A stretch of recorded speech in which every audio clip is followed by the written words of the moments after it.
আজকে বানাবো একটি অসাধারণ স্বাদের একটি সুস্বাদু রেসিপি। আজকে বানাবো অনুষ্ঠান বাড়ির মতন দই চিংড়ি রেসিপি।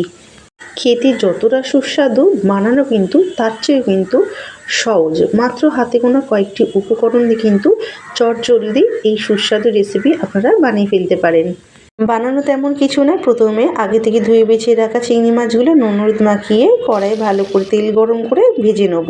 অন্যদিকে মশলার জন্য লাগবে পেঁয়াজ, আদা রসুন বাটা, কাঁচা লঙ্কা, এগুলোকে সমস্ত ভালো করে বেটে নেব। চিংড়ি মাছগুলো এদিকে ভাজা হয়ে গেছে, একটি পাত্রে তুলে নিয়েছি। বাকি তেলের মধ্যে ফোড়নে দেবো কালো জিরে, তেজপাতা। ভালো করে ভেজে নিয়ে পেঁয়াজ, আদা রসুন, কাঁচা লঙ্কা বাটা দিয়ে ভালো করে কষিয়ে নেব। মশলা ভালো করে কষিয়ে নেওয়া হয়ে গেলে মশলা দেওয়ার জল দিয়ে একে একে হলুদ গুঁড়ো, লঙ্কা গুঁড়ো, ধনিয়া গুঁড়ো, জিরে গুঁড়ো দিয়ে স্বাদ মতো নুন দিয়ে ভালো করে কষিয়ে নিয়েছি। বাকি মশলা দেওয়ার সময় কিন্তু ক্যামেরাটা অন করতে ভুলে গিয়েছিলাম। আর এখানে ভালো করে মিশিয়ে নেওয়া হয়ে গেলে তেল ছাড়তে শুরু করলে দিয়ে দেবো ফেটিয়ে রাখা টক দই, স্বাদ মতো নুন দিয়ে গ্যাসের ফ্লেমটি লোতে রেখে খুব ভালো করে মিশিয়ে নেবো।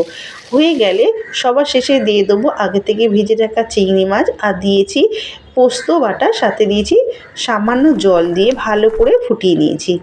বেশিক্ষণ ফোটাবো না, যখনই এক ফুট ধরবে তখনই কিন্তু পরিবেশনের জন্য আমাদের এখানে একেবারে রেডি হয়ে যাবে এই সুস্বাদু দই চিংড়ি রেসিপি।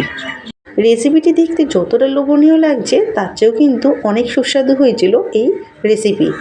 দই চিংড়ি অনেকে অন্যরকমভাবে বানায়, তবে আমার মতন এইভাবে একবার হলেও বানান, দেখবেন অন্য কোনো রেসিপির কিন্তু প্রয়োজনই পড়বে না।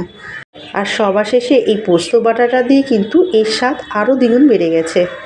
চিংড়ির একঘেয়েমি রেসিপি খেতে না ইচ্ছা করলে মাঝে মধ্যে কিন্তু এরকম সহজ সরল রেসিপি বানিয়ে খেতে কিন্তু সকলেরই ভালো লাগে। বাড়িতে বানিয়ে জানাবেন কিন্তু আপনাদের কেমন লাগলো। ফিরছি নেক্সট কোনো ভিডিও নিয়ে, ততক্ষণে ভালো খান, ভালো থাকুন, টাটা।